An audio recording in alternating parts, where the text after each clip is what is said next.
You texted as you're walking over, which car am I looking for? To which I said, it's the black Mazda in front with the lights on and the microphones. Right. Your choices were pretty slim on that. Yeah, it was kind of a dumb question because as soon as you come up, you can't miss it. Yeah, it's lit up like the 4th of July. It's car con carne. Let's eat in the car. It's car con carne. And now here's the star of our show, James Van Osdol. This is Car Con Carne. It's a Q101 podcast. I'm James Van Osdol. Car Con Carne, sponsored by Easy Automation, easy-automation.net. It's a new year. Time to give your home an overhaul. Time to turn that dumb home into a smart home. Transform your living space with cutting-edge home automation. Experience seamless control over audio, video, climate, security, lighting, everything. Embrace the future of smart living. It's your home, your rules, motherfucker. Get a quote, a free, hassle-free quote from my friend Dan. Give him a call at 630-730-3728 or go to his website, easy-automation.net. It's my car, it's my rules, motherfucker. To my right, he is Dan Hart from Dyslexicon. And to paraphrase what has been said about Dyslexicon on the vast World Wide Web, Dyslexicon is the soul-searching and emotionally driven creative outlet of multi-instrumentalist Dan Hart. That's you. The band is metal, it's punk, it's prog, it's fucking cool. The second Dyslexicon album, Dracula at Sea, just came out, and it'll be the focus of an album release show at the beloved Beat Kitchen on February 26th. We're in front of the beloved Burlington, not where you're playing, but it was convenient for you. So we're parked in front of Burlington on Fullerton. Mm-hmm. Dan, lovely to see you. We've never met. This is our first time meeting. I brought donuts, by the way, because we're not at a restaurant. I got chocolate frosted and old fashioned. I figured I was going to go conservative. Mm-hmm. I don't know if you have any weird. Absolutely none. What I like donuts. For some reason I do like the strawberry frosted ones are always like my favorite. I do like the strawberry frosted. I like the sprinkles too, but I didn't want to be presumptuous, and I didn't know if you were one of those artisanal donut fans. You know, those donuts that are like, like a 16-inch softball with like Nutella and jelly and cream cheese. And I mean, I'm not gonna say no to that, but I'm not better than Dunkin' Donuts. Like sometimes it just feels right, and also like I'm not better than Dunkin' Donuts. The Dunkin' Donuts bacon, egg, and cheese was also a big. What would you say? Like I sustained on that for a while too. Just going to work and waking up late, not having anything to eat in the morning. So just having those a few times a week. Yeah. So we have never met. We were kind of in each other's orbit in the sense that I played Robot Civil War on my radio show on WKQX a few years ago. Not Q101, it was WKQX. It's complicated, but the show was Demo 312, and I played Robot Civil War 4 years ago. Woo! God, it's been that long. I know. Oh, my Lord. Uh-huh. It's been a hot minute. But Dyslexicon is your band. The first album came out 3 years ago That's correct. To a modest reception. Modest reception. Friends said it was cool. That was the first 5 years of this podcast, just so you know. Yeah, it's cool. I think the biggest reception I got was with my mother when she heard the record, and she sent me a text message saying, "Oh, Daniel, I'm so sorry if I was a horrible mother." Wow. Did you get some stuff off your chest regarding your upbringing? No, honestly. I mean, I was just, being sad, talking about, it explored, like, a lot of me kind of dwelling on my past, kind of, negative thoughts and feelings that I'd felt. What are you feeling right now? Oh, I feel great right now. Negative emotions. It dealt with a little bit of, dealing with like struggles with like my memory, like, feeling like I have a really shitty memory, but it kind of feels like it's getting worse and worse every year, and I'm sure that happens as you get older. But like for me, it's just like it feels like a special thing where things just like drop out, and really struggling with like remembering words like on the dot, and so The only thing I remember, I'm of an advanced age, Dan. The only things I remember at this point in my life are comic book superhero origin stories and album titles. That's it. That's all I have left. I love that. I can share with you on the album titles front. Big activity of mine too was like just doing Wikipedia searches on like all the bands that I love, just getting into the minutia of like album cycles and getting into dumb arguments with some of my friends, just like, oh, no, this album was after this album and it had these members, and oh, this member left because he got into Scientology or something, and like that whole thing. That was that's how I educated myself. Grab a donut. Oh, sure, absolutely. Appreciate it. Thank you so much, James. The hardest thing with this podcast is lining up restaurants. Mm-hmm. It's so much work. When I make my first $1 million on this show, I'm going to hire a producer, because booking restaurants, booking guests is the hardest thing I do, and it's really time consuming. So I figured let's grab a half dozen. You got a chocolate frosted there. Oh, that does remind me. The boys from Lollygagger also say howdy. I was just listening to Liars Club by Lollygagger. Oh, a few very days ago. nice. That Total Party Kill album. Oh, it's fucking great. It's fucking great. They're such a good band. They are so good. They are such sweethearts. I'm currently sharing a practice space with them, and I just saw them before coming here, and I mentioned I was coming here, and they wanted me to give you a big old hey. I love it. No, I think that is just such a great band, and I'm glad that you. That's the thing about the Chicago music scene. Everyone's in each other's orbit. Yeah. They actually just their bass player played a show last night that was over at Empty Bottle, where it was Sprite, Babe Report, blanking on the third band unfortunately now, but they were even saying the same thing of like, yeah, it's just everybody's in each other's orbits. And what's the lesson? Yeah. Don't be a dick, because everyone knows each other. Exactly. There's big words to live by. Don't be a dick. No room to be a dick in Chicago. 100%. Okay, so Dracula at Sea is the new one. Mm-hmm. Just came out this past Friday. You can stream it anywhere. Concept album? In the very loosest sense. Because there is like a Dracula at Sea suite on the album. Yes. It's 3 parts. It's like a Genesis song. Yeah. That one, so like there is, throughout the album there is this, a story of, this unnamed narrator who's kind of, losing his shit. He's kind of he's putting himself into like self-isolation, kind of retreating from the world a little bit, a little bit of like the Wall-esque sorta-ness to it. Sure. But this is way more this is more like playing internally and getting more into like delusion and self-fantasy and all these people feeling like they've wronged him.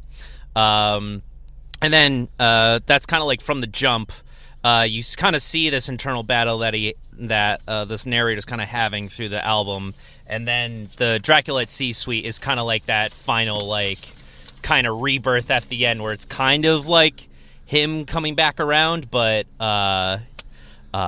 it's the album's like the whole process of it.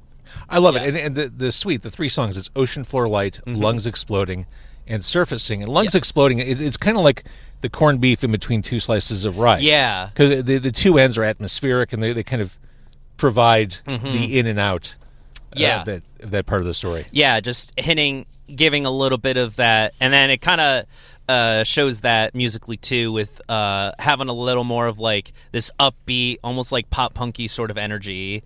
With Lungs Exploding. Yeah, with Lungs Exploding, absolutely. Which is great. Thinking about this loose narrative you created, the atmospherics you build into this album, this landscape. I love Emergency Interlude.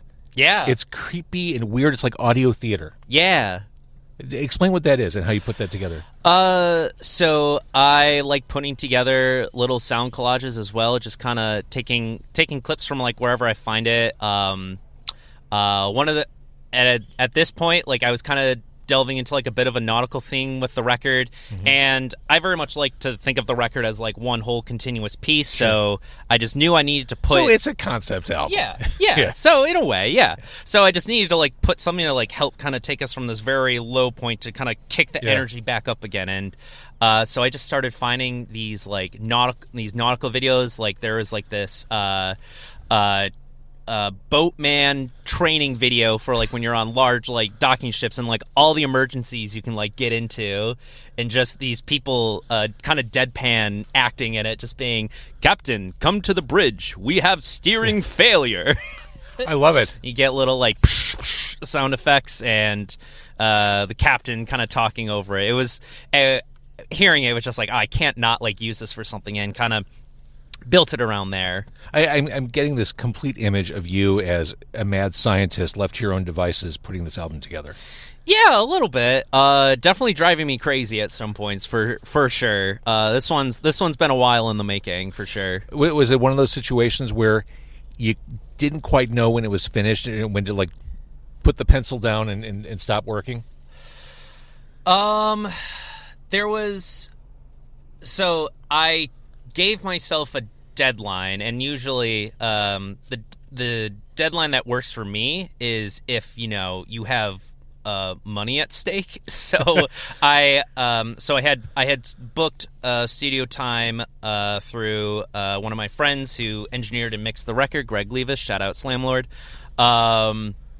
Him and I like have worked together putting together the first record, and so the second record we set the deadline of when it's got to get done, when I need to start, and that's when like parts are finalized. So like when I started getting the sense that like it was all like coming together, it's like, okay, it's got to be done here, and then I just got to commit to everything, because it's all me at this point. Yeah. Like I recorded almost everything on the record playing it, so it's like I can't go back and have a past conversation with myself and be like, just can you play that tom part just differently? It's like, nah, you gotta have to commit. So a lot of that record is like written in very what would be the word to use here?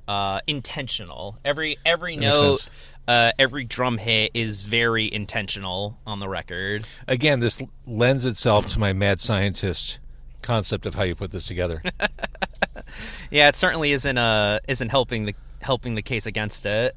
And I'm sure that the song "The Liar's Flat" is not about the creative process, but when I'm digging into it, I'm seeing things like, if all momentum goes, it'll never go on again. Now all I have is me to birth something. Yeah.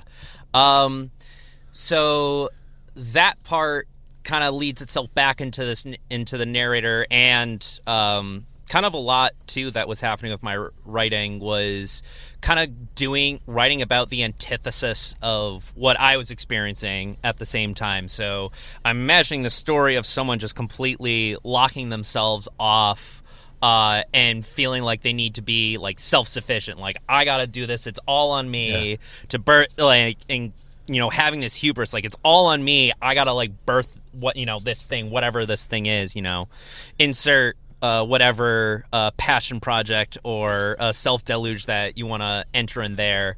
And it's like having this thought, meanwhile, I'm very much on this record like starting to kind of embrace having just like people help me out on the outside. Like this is like Dyslexicon is like my solo project and my baby, but I've realized that doing it all on my own is not healthy. It's a lot of work, and people can really help to check you if you're like either going off on like a bad idea, or you're like writing a lyric and they're like, I don't know, is this what you intend to say? Because this is how I'm interpreting it. So very much so, like, it was almost kind of funny to me, like, writing words like that and being like, this is not how I feel at all about this, but I'm having fun kind of exploring, this idea of someone kind of closing themselves off so much,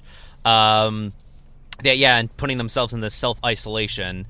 And then taking it that next step further was, well, what if they become a vampire? They become so obsessed by the thing that, they just start turning into a vampire. Well, here's the good news. The album came out great. Again, it's Dracula at Sea. Mm-hmm. The video for The Liars Fled plays out like an existential crisis at sea, only the sea is Lake Michigan. Yeah. Got it. I'm worried that you were dressed too warmly. You were wearing flannel on what looked like a lovely summer day in Chicago. Yeah. Yeah. But it came in handy when we had to reshoot some things in November. And then I was like, thank God I got this. Well I decided to wear this flannel with me. So you've got like two gothy vampire girls, like straight out of 1870, following you around. Next thing we know, you've got fangs. You're converted. Yeah. It looks like it was fun to shoot. It was absolute fun and an absolute joy to shoot. My fiance Amanda was the one who kind of helped come up with the concept for the video. I had like rough ideas for what I wanted to do with it, and I just knew that with this record I really did want to I'm putting everything I got into this, all my creative energy into it. But man, when it came to like coming up with video ideas, I was just like, fuck, I got nothing good. And my fiance like heard the song and she was already like coming up with ideas for what she was seeing in the video. I love it. And like was read through the lyrics and like was coming up with a concept to help kind of reflect a lot of those lyrics and put together this like amazing concept for the video that I was like, holy shit, like you actually listen to my music and care about me. Wow, how crazy. And just having that vision for like having like shots in her mind and wanting to like kind of bring that to fruition. It's super fun. Yeah, it was I'm glad it comes through that we had a good time. And it was just a ragtag crew renting stuff from like just renting camera lenses from like local film stops, just having like a friend man the camera. The two goth ladies in the video were my friends Allie and Connor, who are very much into fashion. They're very much into what's called Gothic Lolita, which is like a J fashion sort of style. And they like help host events around the city. And their outfits are so perfect. It was like vampires. It kind of fit with the style that they were going for. So they were very gracious to star in the video and to be like, you want me to get like blood on my mouth, and I don't want it getting anywhere on this on my dress or anything. But no, they did a fantastic job. I'm really happy that they wanted to come out for our silly little video. So as we're having our own little dinner party, which I feel bad. You're talking up a storm. Yeah. You're not enjoying the chocolate frosted donut I got from the artisanal coffee house down the street. Dinner party. One of the things I enjoy so much about your music, about this album, you do get heavy, but the through line, the red thread through this album, there's a sense of melody. That is perfectly true on Dinner Party. It's heavy, super melodic. That said, it doesn't sound like an awesome dinner was had.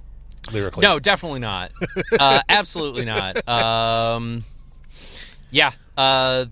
I always try to like keep a little bit. I always try to keep like a big sense of melody at the center of a lot of what I write, and I do like just throwing in like big, violent guitar work and metal influence and punk influence through it. But I do like having a sing along chorus every now and then. Yeah. How about these lyrics? So enjoy the meal, hope hell is real, and when you die alone, you feel how I feel. That's it. Those are strong words there. Hope hell is real. Hope hell is real. Just like this idea of wanting to get retribution, being in that like in a very vulnerable emotional state. The specific vision that I have in my head of this song is like, being around at a dinner table with like people that you really don't like. They're saying some real nasty stuff, and then you just kind of, you're trying to like both like keep decorum, like keep peace, but in your head it's just you're just imagining all the worst things to like do to some of these people, and Yeah, it gets pretty extreme there towards the end. Well, yeah, I've been at dinner parties like this where the conversation makes you absolutely enraged. Mm-hmm. Your knife is outwards, as if to be subtle. I'd rather take it and rip you out of your fucking bubble. Yeah. This is good stuff. Thank you. This is good stuff. Appreciate it. Now, at the end of the album, I'm a fan of album sequencing, and obviously you had a vision for how to sequence this album. There's that acoustic lead-in on AC, which is a little bit of a pattern break from the rest of the album. Yeah. And I think, correct me if I'm wrong, the most Chicago lyric on the entire album is on that song. The AC finally works. The AC does finally work, and we had to sweat it out for a while. Yeah, definitely had those moments of being in Chicago, especially at one of our the last apartment I lived in, where that shit was broken in the middle of July, and I also think about like this other apartment that I can remember with one of my roommates who had like a leather couch and just sticking to it. Like, I can hear it. I can hear the sitting up in shorts. Whoosh. Yeah. Yeah, you're sitting in your shorts in there, and it's like stuck in your legs. Yeah, just like I know we all know that sound. Absolutely, stuff like that. But yeah, I don't remember where I heard it. I can't remember the quote. But there was something about not leaving people on a downer, leave people on like a high note. Yeah, leave them, like give them something, spin everything forward. Yeah, give them something light to end on. Leave them happy. I like it. Mm-hmm. It fits. So this has all been you. Mm-hmm. I mentioned that you're playing Beat Kitchen at the end of the month. It's the album release show. Mm-hmm. You're building out a 5-piece band for this. Yes. It seems like a lot of direction to give people with all these soundscapes you need to recreate on stage. Yeah. Well, it helps that I'm kind of insane with arranging everything, so I do also like write out all the parts in like this program called MuseScore. It's a free arrangement software. I've used it, like I used it a little bit back in college, and then I also am in a ska band where we do, we got to do horn arrangements for everything. Yeah, and so I'd work on helping do arrangements for that, and then that kind of nicely led into using it for doing it for all my music. Because it's me playing everything, trying to communicate that to other people is definitely a challenge. As knowing when, like, you've been, as you say, the mad scientist working on it, you've put all these parts, like, perfectly together to kind of segue into everything, and then teaching it to someone who has no idea what's going on and doesn't, and, like, hasn't spent the time that you have, like, perfectly crafting this thing. And they are kind of like, this is insane. So, yeah, but I've come to kind of enjoy that part too when teaching people the new songs and having them kind of do their own interpretation of parts, and the live show will build on what you already created. Exactly, and that's kind of the intention behind the live band too. Is it for it to kind of live on as like kind of a separate entity from the record? Take these songs that. They have a little bit of like a thought of playing them live in my head, but taking that and, translating it to a live experience and having other people, live with these parts and kind of develop them and add their own flavor to it. So it's because, cloning hasn't been invented yet, so I can't really bring the pure album experience to people. Yeah, I've got to say, scientific advancements are many years away at this point. But Dyslexicon is playing Beat Kitchen. It is the album release show for the wonderful Dracula at Sea. The show is February 26th. It's a Saturday night?